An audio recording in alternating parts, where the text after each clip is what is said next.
सही सही है। अब इसके बारे में आपसे यही कह सकता हूँ कि मुझे बिल्कुल समझ में नहीं आ रहा कि आपका क्या प्रॉब्लम है, और फ़ोन के ऊपर इसके बारे में मैं मशवरा देना जो है वो मुनासिब नहीं समझता कि आपकी मैं इसके ऊपर कोई भी हेल्प कर सकूँगा। मैं इसके लिए माज़रत खाऊँ। चलिए ठीक है।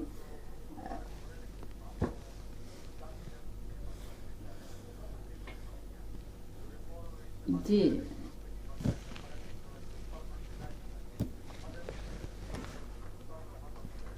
चलिए ठीक है, डॉक्टर साहब ने बताया आपको, और इंशाल्लाह और भी बात करेंगे। बहुत शुक्रिया आपका कॉल करने का। ओके जी, अल्लाह हाफिज़। जिस तरह डॉक्टर साहब ने कहा कि अपना पानी जो है वो जी हाँ, पानी ज़्यादा पिएँ, और इसके अलावा ये कि जो कॉम्प्लिकेटेड प्रॉब्लम्स होती हैं, ख़ासतौर पे जैसे इन्होंने बताया शायद इनको पथरी का प्रॉब्लम है। अब ये एक ऐसा प्रॉब्लम है कि जिसके लिए बाकायदा टेस्ट हो के और इनका देखा जाए कि किस कस्म की पथरी है और उसके लिए किस कस्म की ग़िज़ाई एहतियात जो है वो ज़रूरी होती है। तो ये चीज़ें ज़ाहिर सी बात है कि टेलीफोन कॉल्स या रेडियो प्रोग्राम्स के ज़रिए से ये बड़े मसाइल जो हैं वो हल नहीं किए जा सकते हैं। यहाँ पर हम लोग यानी आम जनरल मशवरा तो ज़रूर दे सकते हैं, एहतियाती तदाबीर बता सकते हैं जो कि तमाम आम लोगों के लिए जो है वो मुफीद हों, लेकिन एक स्पेसिफिक किसी शख्स का मसला जो है उसको हल करना ये मुमकिन नहीं है। टेस्ट करवाना बहुत ज़रूरी है। जो अद्वियात दी जाती हैं उनको रेगुलरली लेना ज़रूरी है।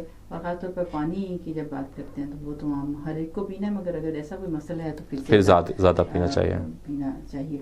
जी डॉक्टर साहब, अगर और भी जैसे कुछ ऐसी बीमारियाँ जैसे हाई ब्लड प्रेशर या डायबिटीज़, ये तो हमने बात की, और ये भी हो सकता है कि खुदा न खास्ता किसी को अगर ट्यूबरकुलोसिस है, आपने जैसे हमने पहले आम इस पर बात की थी, मगर हज के दौरान क्या एहतियात?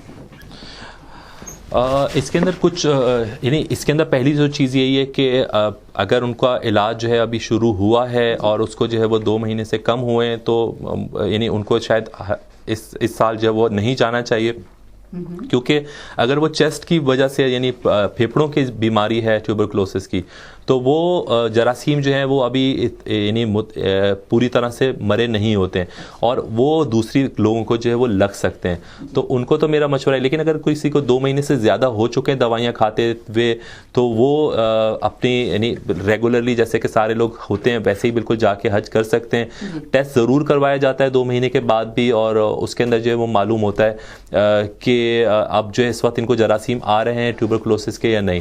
तो इसका तो इसी तरह से ही होता है। इसके अलावा भी कुछ प्रॉब्लम्स होती हैं, जैसे कि पहले भी हमने प्रोग्राम्स में बात करी थी कि जिनको के क्रॉनिक किडनी प्रॉब्लम होती है, जिसको CRF आमतौर पे कहते हैं, जिसमें कि खुद गुर्दे जो हैं वो मुकम्मल तौर पे काम नहीं कर रहे होते, लेकिन अभी वो लोग डायलिसिस पे नहीं आए होते।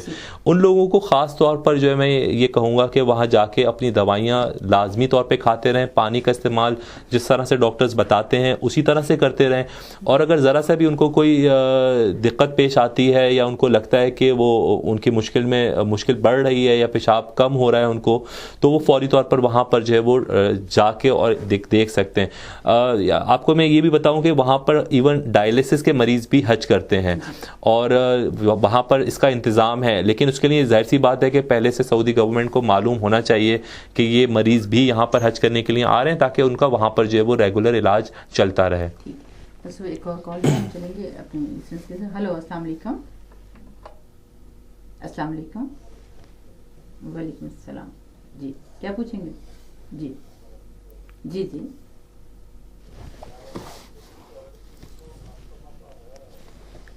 जी,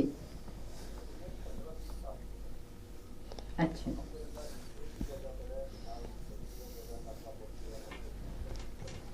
जी,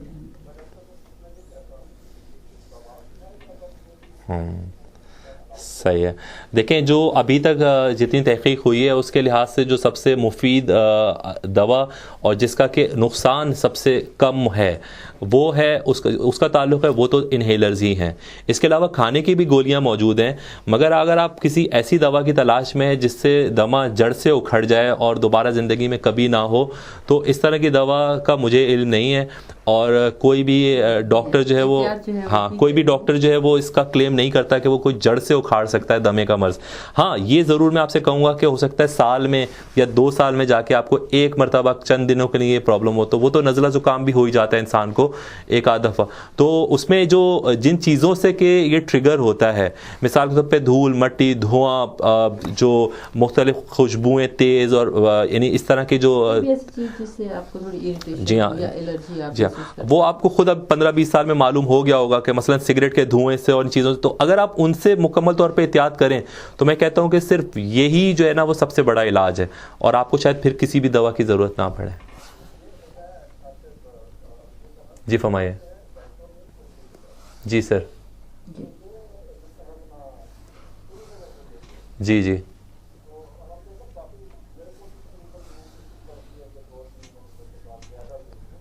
जी जी।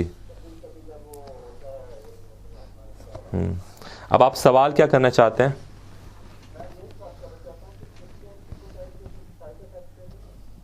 बहुत सारी चीज़ों के साइड इफ़ेक्ट्स होते हैं, और लेकिन जब डॉक्टर आपको कोई दवा देता है तो वो ये देख के देता है कि फ़ायदा ज़्यादा है या नुकसान, और जब फ़ायदा ज़्यादा नज़र आता है तभी जो है वो दवा दी जाती है। पूरे इत्माद के साथ दवाइयाँ इस्तेमाल करते रहें, अल्लाह ने चाहता इंशाअल्लाह आप ठीक रहेंगे।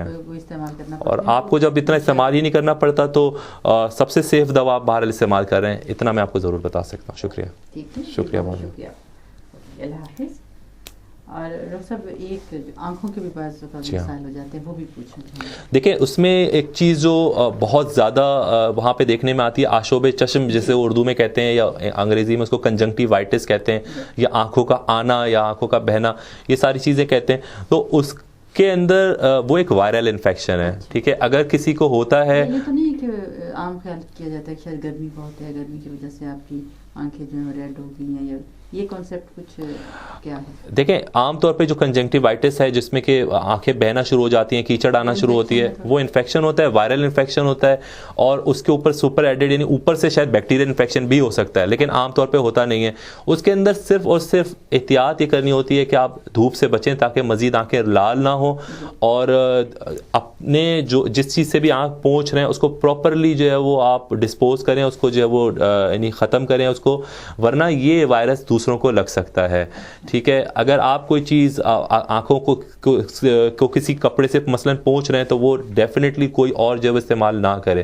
तो अगर ये सिर्फ 2-3 दिन तक आदमी, और इसके अलावा आंखों को ठंडक पहुंचाने के लिए कुछ दवाइयां और कुछ ड्रॉप्स होते हैं जो कि डॉक्टर्स आमतौर पे देते हैं, और साथ साथ जो ऊपर से बैक्टीरियल इन्फेक्शन को बचाने के लिए कुछ ड्रॉप्स होते हैं वो दिए जाते हैं, तो वो आमतौर पर 2-3 दिनों के अंदर जो है वो इंसान को यानी बहुत फ़ायदा होता है। लेकिन अगर इसके साथ आंखें रेड होने के अलावा देखने में मसला हो रहा है, यानी कि धुंधलापन आ रहा है, तो फौरी तौर पर डॉक्टर को दिखाएं।